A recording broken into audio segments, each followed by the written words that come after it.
Actually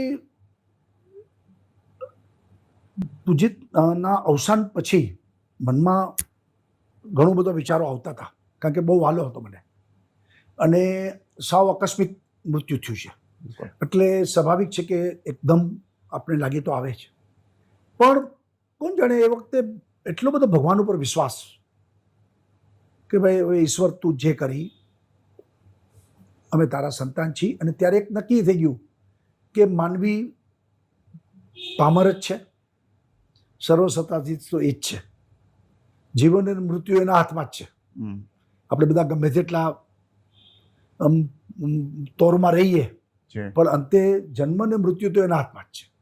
એટલે આપણે ત્યારે પામર જ છીએ. બીજી વસ્તુ એ થઈ કે સુખની માણસને કોઈ દિવસ સંતોષ નથી મળતો. કોઈ પણ સુખી માણસને તમે એમ કહો ને ભાઈ એકદમ તું ખુશ છો, સુખ છો, તો સુખની ગરિમાને કદી પામી નથી શકતો. પણ જીવનમાં આ દુઃખની ગરિમા એક ઝાટકે થઈ ગઈ આપણે, કે આથી વધારે દુઃખ ન હોઈ શકે. જેમ આથી વધારે સુખ ન હોય એવું કોઈ માણસ જોઈ ન શકતો.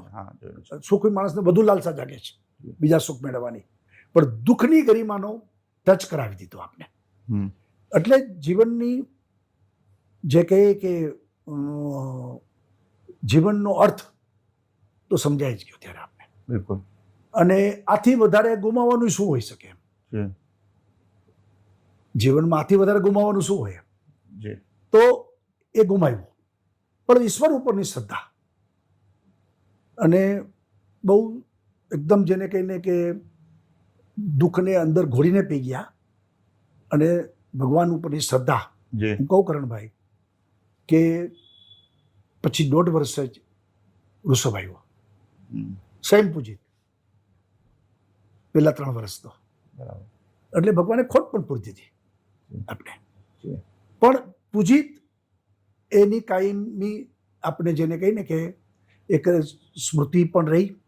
અને એના નામે જે આપણે ટ્રસ્ટ ચાલુ કર્યું છે, કચરા વીણતા બાળકો, ગરીબ મેધાવી બાળકોને ભણાવી ગણાવીને આગળ કરવા, એ કામ આપણે કરીએ છીએ. ને આપણે અનેક પૂજિતો આપણે મળ્યા છે. બહુ સારી વાત છે.